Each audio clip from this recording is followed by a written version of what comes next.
Selamat pagi, izin lepas masker ya. Kalau kita lihat tadi sama-sama mengenai bagaimana kondisi saat ini ya, concern, challenge yang ada saat ini, di mana everything that can be delivered digitally must be delivered digitally, apalagi dengan pandemik ini ya. Maka terjadi cukup banyak atau bukan cukup banyak lagi, sangat dependensi ke aplikasi. Kan dari yang tadi saya sampaikan ya, jadi ini adalah misalkan kita menggunakan silo monitoring. Masing-masing memonitor porsinya masing-masing, stacknya masing-masing, application sendiri. Mereka bilang, oh ini ada JVM-nya, heap size-nya tinggi, ya kan. Kemudian SQL-nya merasa, oh ini CPU-nya tinggi, atau ada SQL query yang low. Kemudian network, bagus kok, 97%. Biasanya kan network disalahin Pak ya. Ada problem network duluan, bukan karena kami Cisco ya. Kemudian user akan menganggap ceknya pada saat order processing yang low. Semuanya itu tentu kita pengen tahu nih, apakah ada korelasinya. Nah, korelasi ini harus real time. Bisa jadi real time, bisa jadi sebelumnya. Maksudnya sebelumnya adalah, kemarin tuh lambat. Nah, kemarin tuh lambat berarti kita harus tarik semua log, misalkan di network kita syslognya kita tarik, kemudian di SQL kita tarik, kemudian di aplikasi semua kita tarik, kita samakan apakah ada anomali di sana. Gitu. Nah, model inilah yang warna hijau ini, question mark-nya bagaimana ini bisa dibantu oleh sistem. Kenapa? Karena kondisi sekarang sudah sangat kompleks. Kita tidak bisa lagi melihat satu persatu, tapi ini sudah deployment-nya sudah kayak tadi microservice, kemudian bahkan sudah multi cloud ya. Maka kita harus dibantu oleh sistem untuk mengetahui di mana sebenarnya potensial isunya. Atau yang lebih bagus malah, jika terjadi anomali bahkan di salah satu titik, kita bisa mengetahui sesuatu sebelum terjadi. Nah, yang lebih menarik adalah selain warna hijau kan dari sisi IT-nya. Nah, dari sisi warna birunya, business impact-nya apa? Karena ini masuk ke KPI bisnisnya. Nah, bagi bapak-bapak, ibu-ibu mungkin ada yang punya KPI-nya karena mungkin dari bank ya, itu ada KPI-nya adalah, contoh internet banking, berapa uang yang masuk bisa berhasil ditransfer, berapa sukses pembayaran kartu kredit misalkan gitu ya. Tapi dari namanya KPI nggak harus dalam sisi revenue. Bisa jadi KPI adalah berapa jumlah PO yang berhasil dicetak kayak gitu-gitulah.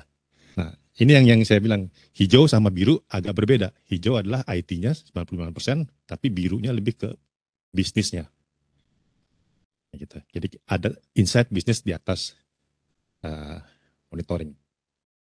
Ada informasi mengenai perbedaan antara silo monitoring dengan full stack observability. Jadi yang pertama adalah yang saya coba yang satu aja di sini ya, mengenai business impact alertingnya ya. Kalau di sini kan alertingnya hanya sisi IT, tapi kalau di sini business impact alerting misalkan, ada anomali di sisi PO yang dicetak. Biasanya hari ini sekian, tapi biasanya setiap hari selama 2 tahun itu misalkan ada 200, hari ini cuman 110 misalkan. Nah, secara IT mungkin nggak masalah, nah itu, tapi secara ini ada anomali kan. Kita bisa lihat apakah emang pas lagi nggak ada PO yang keluar atau ada anomali lain. Kita bisa drill down lagi. Jangan-jangan ada satu yang mungkin kecil tapi bisa jadi berimpact pada saat kalau kita nggak menghandle properly. Oke, kemudian yang di sini mengenai ya cross domain correlation and dependency, jelas ya tadi udah disampaikan. Kita coba mengkorelasikan dari semua stack itu untuk menentukan insight-nya apa. Kemudian kita tahu yang tadi saya bilang, once kita dapat visibility, itu cuma dapat raw data. Kita nggak tahu nih, sangat banyak raw data kan. Apalagi sekarang semua sudah digital semua. Bahkan kita kemanapun sebenarnya datanya udah ada semua kan. That's raw data kan. Kalau kita coba korelasikan, dapetin insight-nya, maka itu akan menjadi suatu insight. Sebenarnya ini problem dengan beberapa set of data ini maksudnya apa gitu. Nah, setelah kita mengetahui insight-nya, maka kita bisa dapat action-nya mau ngapain. Apakah harus naikkan CPU, merubah SQL query, open ticket ke principal, ada problem ternyata di sini gitu kan. Di visibility, insight, dan action. Kemudian ya itu sama insight performance, dan yang terakhir itu adalah ini yang penting ke bisnis. Bagaimana kita bisa memprioritaskan, membuat teman-teman di IT itu bisa mempunyai share knowledge yang sama apa yang lagi isu di bisnis, supaya jangan sampai IT kemana, bisnis kemana gitu kan. Next, Bu. Nah, ini contohnya seperti apa sih ya? Nah, itu adalah visibility, insight, action. Ini kita sebut sebagai user journey karena biasanya satu aplikasi itu punya beberapa bisnis transaksi. Satu bisnis transaksi itu punya beberapa journey. Misalkan salah satu bisnis transaksi mengenai apa nih ya? Ya ini e-commerce ya. Contohnya nanti mungkin e-commerce juga ya aktif ya. Ya nanti juga sampel e-commerce. Jadi misalkan pada saat journey atau ya journey untuk membeli barang. Ada juga kan journey buat ini kan buat ngupdate profile gitu. Satu aplikasi kayak tadi tuh banyak banget journey-nya. Dia ada login, product page, add to cart, sama checkout. Nah ini ada conversion kan, dari login itu 100%, kemudian berapa orang yang berhasil sampai ke product page, berapa orang berhasil ke add to cart, berapa persen jadi checkout. Akhirnya overallnya itu menjadi sekitar 34%. Nah next. Nah ini kalau kita petakan, bisa jadi deployment-nya ini sangat kompleks. Ya. Kita nggak deploy lagi dengan cuma 3-tier application, kita deploy dengan microservice bahkan multi-cloud. Ya.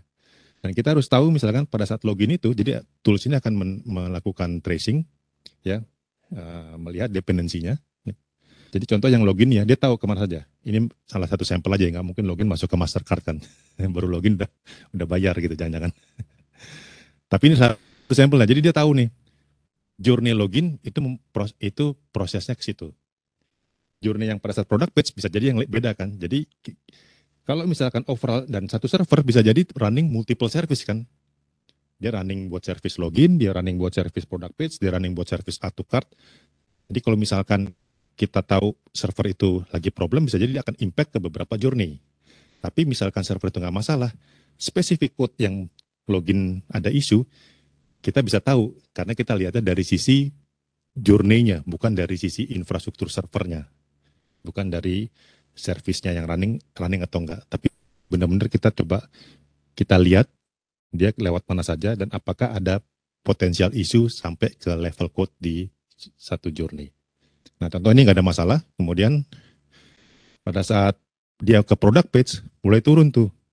Kalau kita lihat ya, 85%. Nah, dan ada satu yang kita anggap sebagai anomali. Nah, next. Nah, di sini kita bisa tahu next lagi ya, problemnya di mana dari sisi full stack-nya itu dari infrastruktur sampai ke layer bisnis. Jadi security, network, infrastruktur, application, user experience sampai ke bisnis. Ini satu slide yang saya coba gambarkan ya. Jadi ini adalah aplikasi yang semakin kompleks ya. Kemudian di bawahnya tentu aplikasi ini running di atas infrastruktur, compute, network, bahkan sekarang ada cloud, kemudian ada juga ya pasti security ya. Security menarik nih, yang kemarin misalnya apa? Log4j ya, paling sering ya, yang recently ya. Begitu ada announcement Log4j, kita bingung nih, aplikasi kita impact nggak? Waduh, nggak tahu nih. Kita nggak tahu aplikasi mana yang pakai library Log4j kan. Nah dengan ini, maka dengan tools ini, dengan AppDynamic, kita bisa tahu nih, aplikasi mana aja yang pakai Log4j, sehingga kita tahu vulnerabilities masing-masing aplikasi. Dan kita akhirnya kita dapat insight kan, akhirnya terus kita tahu actionnya, apa yang harus dilakukan di aplikasi tersebut. Ya. Jadi ini infrastrukturnya, kemudian application-nya. Nah di atas inilah yang sisi user journey-nya. Kita di satu aplikasi bisa banyak transaksi. Satu transaksi bisa merepresentasikan beberapa user journey. Gitu ya. Nah ini yang saya bilang supaya bisnis KPI, KPI-nya bisa jadi service availability-nya bagus, tapi order value-nya bisa jadi 68%. Ini yang sering miss ya. Tim bisnis ngerasa ini ada problem kok di aplikasi. Tim IT ngerasa everything is fine gitu kan. Nah dengan ini kita harapkan itu menjadi ketemu